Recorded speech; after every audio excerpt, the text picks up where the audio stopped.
Before the truth comes the betrayal. B for betrayal. Stories you will never forget.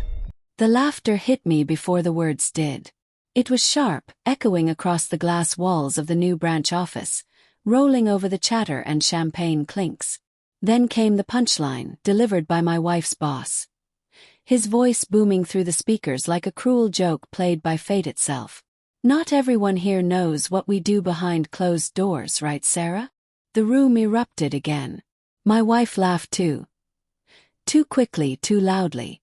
I stood near the catering table, half a glass of wine in my hand, pretending I didn't hear what I just heard. But every laugh around me sliced deeper. Smiled. Forced it. My jaw trembled as I did. Because every instinct screamed that there was something beneath those words, something I wasn't supposed to understand. But I did. That moment, the sound of my wife's laughter blending with his, was the first fracture. It had taken her months to convince me to come. "Please, just this once," she'd said, sliding her arms around me that morning. "It's important. He wants to meet the spouses. It'll mean a lot." I'd been hesitant. I never liked her boss, Daniel. Too smooth, too confident, with that casual arrogance of men who knew they could get away with anything. He was the kind of man who stood too close when he talked, who smiled like every word was a secret between you and him. Still I went for her. When we arrived, the building gleamed with money. Glass, marble, and perfect lighting. People in tailored suits floated from conversation to conversation, champagne flutes in hand.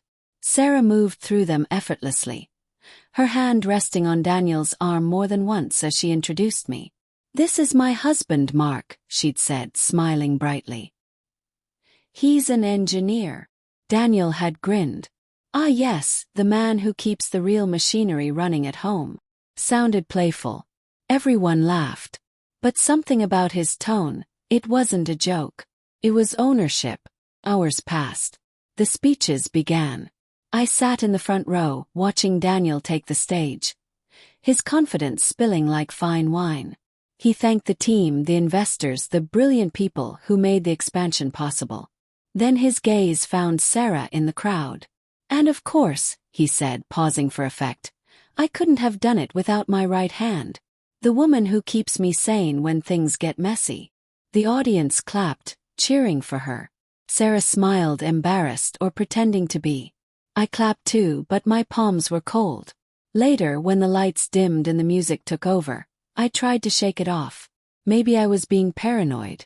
Maybe Daniel was just one of those flirtatious bosses. Then I caught them, by the glass railing on the second floor. She was laughing softly, holding her wine like she'd forgotten anyone else existed.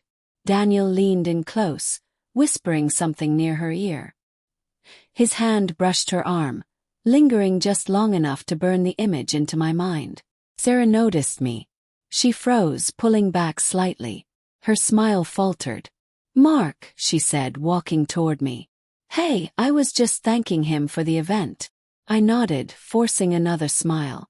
"Sure." But I could still see the way Daniel looked at her, the kind of look no boss should ever give an employee. When we got home, she was quiet. Too quiet. I waited until she was in the shower, then picked up her phone from the counter. It wasn't something I'd ever done before. But that night, my chest ached with something raw and unfamiliar. The messages were there. Hidden under a contact named Client A. "Daniel, tomorrow. My office. Same time. Sarah, we shouldn't. After today, people might suspect. Daniel, let them. You belong here more than he does." I didn't move for a full minute. Just stared at those words as the water ran upstairs. Then something inside me cracked. Not loud, not violent, but quietly, like glass under slow pressure. The next day she acted normal. Kissed my cheek, packed her laptop, said, "I'll be late, big presentation." I just nodded, pretending I believed her. Then I followed her. From a distance, I watched her car pull into the office lot. She wasn't carrying any presentation materials.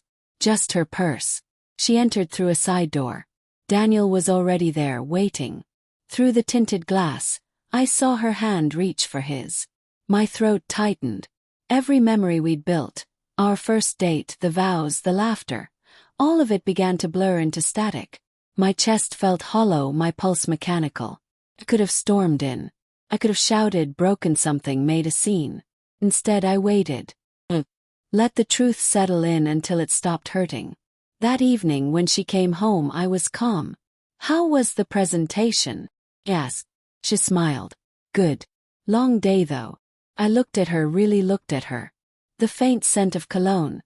His cologne clung to her blazer. She didn't notice. I said nothing. A week later, the company held a small follow-up dinner. Daniel was there again, charming as ever, oblivious.